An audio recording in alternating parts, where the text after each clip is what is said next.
Gojo की कब्र। ये कब्र चित्र है दोस्तों।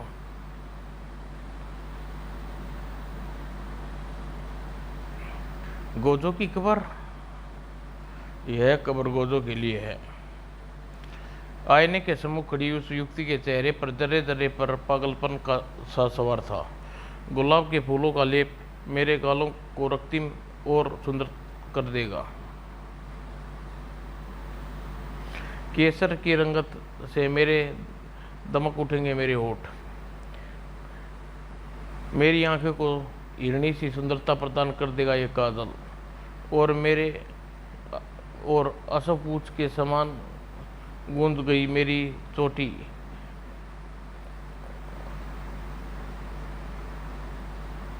नहीं, मुझे कोई चीज़ सुंदर नहीं बना सकती। मैं कभी सुंदर नहीं दिख सकती, मैं कभी नहीं। गुलाब सा उफवंट केसर काजल सबसे नफरत है मुझे। पागलों के समान सौंदर्य प्रदान की उन वस्तुओं को अपने चेहरे पर थोपती चली गई। हाँ हाँ, तुम मुझे सुंदर नहीं बना सकते, मगर मुझे बदसूरत तो बना सकते हो। सहसा हिंसक भाव आ गए युवती के चेहरे पर। मुझे सबसे नफरत है, मुझे खुद से नफरत है। हाँ हाँ हाँ। और अपने चेहरे को कांच के जार जार कर देने के लिए उसने कांच के चेहरे को और जबरदस्त और बढ़ाया, मगर तभी वो फिर पागलपन का दौरा पड़ गया तुझ पर। यह क्या कर रही है केसर? मैं सुंदर नहीं दिख सकती, मगर मैं अपने चेहरे को इतना भयानक और कर सकती हूँ कि सुंदरता शब्द की कल्पना भी न कर सकूँ। नहीं, तू ऐसा नहीं कर सकती, क्योंकि तेरे जिस्म पर पड़ी है एक खरोच तेरे पिता का सीना छलनी कर देती है नादान लड़की। और पिता को धकेल कर उसने, हाँ हाँ, मुझे कोई नहीं रोक सकता, मुझे कोई नहीं रोक सकता। रुक जा बेटे, रुक जा, अपने पिता पर जुल्म मत कर। और जंगल का राजा सिंह को माना गया है, लेकिन मदमस्त और स्वतंत्र विचरण करने वाली हाथियों की हस्ती में किसी राजा से कम न होगी। छोटे प्राणियों को जंगल के इन बादशाहों के रास्ते में समय समय रहते हट जाना होता है, लेकिन इसका क्या करें जब यह कुछ प्राणी हटने को स्थान पर हटाने की मानसिकता में विश्वास करें। किंतु वो रहस्यमय आंखें झाड़ियों में सरसरती हुई गुजर गई, जबकि पीड़ा सी दीक्षा से बुरी तरह चित्कार उठा थी और छटपटाहट बढ़ती जा रही थी उसकी। क्रोध से चिंगाड़ता हुआ सामने आ गया अपने साथी पर टूट पड़ी वह हथनी। धड़ाक छड़ाक, और जंगल का सीना रोनता हुआ आगे बढ़ता चला गया वह। गोजो की निगाह तुरंत ताड़ लिया कि जंगल में किसी संकट को सभी जानवर घबराए हुए हैं, एक ही दिशा में क्यों भागे चले जा रहे हैं। ऐसा तो तभी होता है जब जंगल में या तो आग लग जाए या कोई हिंसक शिकार पर निकला जाए। वाकेट मकोट हाजिर है और सिर दी। ओह, तो इस हाथी ने जंगल में उत्पाद मचा रखा है। इसकी आंखें में नुकीली पत्ती घुसी है, इसी कारण पीड़ा की छटपटाहट से उद्रव कर रहा है यह। लेकिन यह क्या, कौन है यह युवती जो पागलों के समान उसी और उदित हाथी की ओर दौड़ी जा रही है? मूर्ख लड़की आत्महत्या करना चाहती है क्या? और क्रोध हाथी गोजो को सूंड में लपेट कर उछाल फेंका। उफ नहीं सकाल, अपनी शक्ति दो। और उधर हाथी अपना पांव बढ़ा दिया था केसर की ओर। नहीं गजो, उसे बचाओ, वह पागल हो चुकी है। गजो एक क्षण भी देर न की केसर के प्राण लेती। ठहर जा शैतान, तेरी पीड़ा का अंत दूसरों का पीड़ा देकर नहीं होगा। तड़ाक। लड़की को इस हमले से जरा भी अपेक्षा नहीं थी। गजों को उफ। क्रोधित हाथी ने उस वृक्ष को जड़ से जबरदस्त टक्कर। और लड़की वृक्ष के नीचे से हट जाओ। गजो पागल हो गई है, ये इस वक्त यह किसी का कुछ नहीं सुनेगी, मुझे छोड़ दो। गजो अपनी संपूर्ण शक्ति एकत्रित कर वृक्ष को हाथी की ओर उछाल दिया। हाथी का क्रोध तब तक शांत नहीं होगा जब तक इसकी पीड़ा का अंत नहीं हो जाता। और गजो ने आगे बढ़कर एक झटके के साथ हाथी की आंख में नुकीली पत्ती फंसे फांस को निकाल फेंकी। फांस निकलते ही वह शांत हो गया, लेकिन उसकी यह आंख पूरी तरह घायल हो चुकी है। यह नुकीली पत्ती जमीन से 1 फुट ऊंची होती है। ये हाथी की आंख में कैसे धंस गई? और ये हाथी एक टांग में ये बेल कहाँ से आ लपटी गई? सकाल जरा इन रहस्य का पता लगाने की कोशिश करो। हाथी के पद चिन्हों की मदद से वह स्थान तुम सिरदी पहुँच जाओगे जहाँ इस हाथी के साथ दुर्घटना हुई है। मुझे लगता है हाथी के साथ किसी ने छेड़छाड़ की है।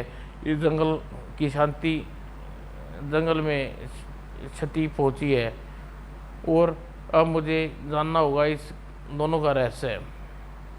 तब गजो, मेरा नाम विष प्रताप है और यह मेरी वस्त्रों की कारोबार है। यह मेरी इकलौती पुत्री केसर है। इसका ब्याह की तैयारी कर रहा हूँ, किंतु जो भी लड़का इसे देखने के लिए आता है इसके गुणों के स्थान पर केवल इसका सांवला रंग देखता है और विवाह से इनकार कर देता है। यह खुद से नफरत हो गई है इस मूर्ख कहीं की। आज यह नुकीली कांच से अपने चेहरे पर प्रखचे उड़ा देती और जीते जी मार देती। मुझे भी अपनी छाती से चिपका कर पाला है मैंने इसे। गजो, इस समझाओ, सुंदरता केवल सूरत से नहीं होती, सीरत की असली सुंदरता होती है। तुम दोनों तुम्हारे पिता ठीक कहते हैं केसर। जो युग केवल तुम्हारे रूप यौन को देखता है तुम्हारा सच्चा प्रेमी नहीं कर सकता। अगर ऐसी बात है गजो, तुम मुझसे विवाह कर लो, मुझे अपने भाग्य पर यकीन हो जाएगा। मगर मैं तो केसर, ये क्या बदतमीजी है? भला गजो, तुम्हारा विवाह कैसे हो सकता है? जवाब वो गजो, क्या विवाह करोगे? हाँ, मैं जानती थी तुम्हारा जवाब यही होगा। मैं अग्निलोक की राजकुमारी किरण को विवाह का वचन दे चुका हूँ। मैं मुझे जैसी काली रूप चुड़ैल से विवाह करने है तुम क्यों सारी उम्र यातना भुगतने लगे? मुझे मेरे हाल पर छोड़ दो। मेरे भाग्य में आत्महत्या लिखी है। अवसर मिलते ही अपने जीवन का अंत कर लूँगी। नहीं, रुक जाओ केसर, रुक जाओ। ठहरो केसर, मैंने तय कर लिया है। मैं विजय प्राप्त किए मेरा विवाह केसर से ही होगा, किंतु यह विवाह कब होगा यह मैं आपको शीघ्र ही बताऊंगा। और तब तक आत्महत्या जैसा क्रूर शब्द अपनी जुबान पर कभी मत लाना, समझी? तुम मानो गजो। और विश्व प्रताप और केसर को वहाँ से विदा कर। सकाल, क्या परिणाम है तुम्हारी खोज का? मुझे वह स्थान पर ले चलता हूँ गजो। और मकोट सवार होकर उड़ चला गजो। और फिर तो मेरा शक ठीक निकला। यह थोड़ी देर आधी टूटी फूटी और बेल और यह शाखा पर लिपटी हाथी की टांग में उलझ गई हुई थी और हाथी के जोरदार डंग से गिरने से वह कुचली होती तो ये झाड़ियाँ, परंतु यह गहरा गड्ढा कैसे बना इसकी मट्टी देखने पर पता चलता है। मुझे अधिक समय नहीं हुआ यहाँ। कुछ और निकट से देखने का रास्तारी के साथ उछल पड़ा गजो। रहस्यमय हाथों व पंजों के निशान, लेकिन किसके हो सकते हैं? वह जो जंगल शायद जिम्मेवारी हाथी को उपद्रवी बनाने में उधर नगर में मची थी सनसनी। गजों की कब्र किसने किया यह दुस्साहस? गजों की कब्र की इच्छा करने वाले शैतान की यहाँ कब्र भला गजो बना देगा गजो। हमें तुरंत ही सैनिक को इस कब्र के विषय में सूचित करना चाहिए, मगर फौरन इसे बंद कर दो। मिट्टी के ढेर वापस गड्ढे भर देने के लिए कई हाथे सक्रिय हो गए, लेकिन यह क्या यह औजार, इस औजार के डंडे की जड़ें फूटकर मेरे हाथ पर लिपट गई। यह क्या औजार के डंडे के हत्थे से निकलने वाली जड़ें मुझे जकड़ लिया। मेरे गर्दन जकड़ ली। उफ, मेरी कमर पर बंधे चमड़े की ने बख्तरबंद ने मेरी कमर को बुरी तरह जकड़ लिया। ओह, मेरी पगड़ी मेरे मस्तिष्क की खाल बुरी तरह से चिपक गई। तेज धार शस्त्र मेरे मस्तिष्क में घुसी जा रही है। ओह, मेरे पाँव पर जैसे कोई नुकीले दांतों से चबा रहा है। और पलक झपकते ही सब भगदड़ मच गई। भागो, यहाँ शैतान का वास है। जंगल की आग के समान फैल गया है समाचार। राजा उछल पड़े। डंडोरा देव यह समाचार सुनकर, गजों की कब्र, गजों की कब्र। और विचित्र ढंग से गजों की कब्र के पास कई व्यक्तियों की हत्याएं। यह रहस्य तुरंत पता लगाना होगा। कौन कर सकता है यह जरूरत? मगर गजो खुद कहाँ है? यह इस रहस्य का सिर्फ वही पता लगा सकता है। मैं ऋषि तपस्मुखी को आश्रम में गजों को फौरन बुलाता हूँ और सैनिकों तुरंत ही उस कब्र को भरने के लिए व्यवस्था की जाए। हम स्वयं वहाँ जाएंगे। और सकल द्वारा गजों को मिली एक सनसनी क्या कब्र और विचित्र ढंग से निर्मित हत्याएं। उधर सैनिकों द्वारा दस्ता डिंडोरादेव के साथ गजों की बनाई उस खाली कब्र भरने वहाँ पहुँचा। भर दो इस गड्ढे को। लेकिन यह क्या? यह घोड़ों की लगाम स्वयं ही चलने के कारण मुझे लिपट गई। ओह महाराज, मुझे बचाइए। ओह, यह तलवार तो मुझे बंधन काटने होंगे, लेकिन बच न सका सारथी। और पल भर में चीख गूंज उठी। वह अति विचित्र। दूसरे पल, उफ, यह क्या? वो लगाम से घुटने के साथ ही रथ से जुते घोड़े भी दम और अनियंत्रण होकर भाग पड़े। नहीं, मेरा दम घुटने रहा है, मेरे पाँव को अपनी पूरी शक्ति से दबा रहा है। मगर महाराज के प्राण संकट में है। रथ हमारी ओर दौड़ा चला रहा है, भागो। लेकिन इससे पूर्व वह भीड़ को कुचलता हुआ आगे बढ़ता चला जाता रथ है। गजो, आपके साथ हाथ स्वतंत्र है महाराज। तलवार से उन खूनी शाखाओं को काटने की चेष्टा कीजिए। और रथ को घोड़े गिरने से गजों ने झपट पड़ा राजा डिंडोरादेव की ओर। यह कैसा करिश्मा है? रथ के पहिए काट की छत सब जीवित शाखाएं कैसे फूट पड़ी। लेकिन जल्दी कीजिए महाराज, रथ से कूद जाइए। गजों मेरे पाँव जैसे उन्हें कोई कुचल रहा है। गजों ने खींचकर उतार दी महाराज डिंडोरादेव की जूतियाँ, चमड़े की जूतियाँ। और चमड़े की जूतियाँ महाराज के पाँव में बुरी तरह जकड़े हुए थी। गजो बचो, ये खूनी शाखाएं अब तुम्हें दबोचने के लिए आगे बढ़ रही हैं। और इसी पल तड़प उठा गजो। उप, मेरा चमड़े का कमरबंद अचानक कसना शुरू हो गया है, इसे तुरंत खोलना होगा। और जूतियाँ उतार कर फेंक दी गजो ने। उप, ये जूतियाँ तो पिचास की तरह खून पीने लगी हैं। तो क्या सिर्फ कांट और चमड़े की वस्तुएं ही कर्तृत्व जीवित होकर ये आक्रमण कर रही हैं? मगर कैसे, क्यों? और दूसरे बल चीख पड़ा गजो। अपने पास चमड़े और काठ की वस्तुएं दूर कर दो, इन चीज़ें के दूर हट जाओ। आखिर क्या रहस्य है इन चीज़ों का जीवित हो जाने का? और वे जुट गए सैनिकों की मदद के लिए। ये शाखाएं मुझे अपने गिरफ्त में ले, मुझे हर पल सावधान रहना होगा।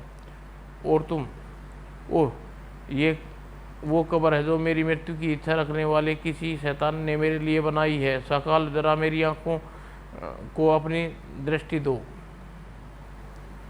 ओह, यह एक गड्ढे को तैयार वैसे ही रहस्य पंजे के निशान मौजूद है जहाँ जंगल में पहले देख चुका हूँ। इसका मतलब यह हुआ कि हाथी के साथ हुई दुर्घटना में इस शैतान का हाथ है। और उफ, कब्र में गूंज उठा एक भयानक स्वर। इस कब्र मैंने तेरे लिए तैयार की है गजो। सकाल, मुझे शक्ति दो और इस गड्ढे में विपरीत दिशा में खींच रखो। और गजो ने खुद कब्र में गिरने से रोका और अपने शारीरिक श्रम करना पड़ा। गजो, हम भी आ रहे हैं तुम्हारी मदद को। नहीं, कोई और आगे न बढ़े, कब्र के शैतान को खुद निपटना चाहता हूँ। संपूर्ण शक्ति लगा दी गजो ने उस शाखाओं को खींचने में, और अचानक आश्चर्यजनक रह गया अपना प्रत्येक उपस्थित व्यक्ति। गजो, बाहर लाकर आकार मुझे तेरी कब्र में पहुंचा सकता हूं, क्योंकि पृथ्वी पर मेरा उद्देश्य तेरी मौत है और अपने उद्देश्य को अवश्य सफल होगा। जीवनता, पृथ्वी पर इसका उद्देश्य मेरी मौत, और ये भी उन्हीं शैतानों में से है एक है जो पिछले दिनों मेरे लिए संकट बनकर मुझ पर और एकाएक गायब हो गई। दूसरी ओर कहीं गूंज रहा था जगन्या का अट्ठाहट। घोटों के तुकंचा बालू लालू हत्यारा, तुम सब गजों को परास्त होकर आए हो, और इसलिए अब मैंने पृथ्वी पर भेजा है जीवनता को। जीवनता, जिसकी आंखों में वो जादू जो किसी को विनष्ट मृत्यु को जीवित कर देता है। लेकिन काट के एक टुकड़े से शाखाएं फूट पड़ने और मृत पशुओं की खालें हड्डियाँ को जीवंत रूप प्रदान कर देता है। और इस बार गजो नहीं बचेगा। हाँ, इस बार गजो नहीं बचेगा। तू नहीं बचेगा गजो। आज तेरी कब्र यहाँ बना कर जाऊंगा। आह, उफ, संगारक, अपनी शक्ति दो। ये विशेष रूप से जिन्हीं चीज़ों को जीवित कर रहा है जो जीवन की श्रेणी में काम आती हैं, जैसे वृक्षों से प्राप्त की लकड़ी के सींग, जैसे ये बछड़ा जो मृत और इसके भूसा भरकर रखा है लेकिन उस सब वस्तुओं को जीवित कैसे कर पा रहा है। सकाल, अपनी आंखों से की शक्ति मुझे दो। ओह, सकाल की तीक्ष्ण आंखें देख पा रही हैं कि अदृश्य किरणें को जो शैतान की आंखों से निकलकर उन वस्तुओं से टकराती है, फिर वह जीवित होकर मुझ पर आक्रमण करती हैं। बिजली का, अपनी शक्ति दो। अब मैं इस शैतान को और अधिक आक्रमण नहीं करने दूंगा। अपनी आंखों का इस्तेमाल का। सकाल, मुझे अपनी शक्ति दो। उसकी आंखें फोड़ डालोगा जो। इतना आसान नहीं होगा उस तक पहुंचवाना। सकाल, मुझे तड़फा तड़फा का मारूंगा गजो। गजो ने थाम ली जीवनता के चेहरे से जुड़ी शाखाएं, और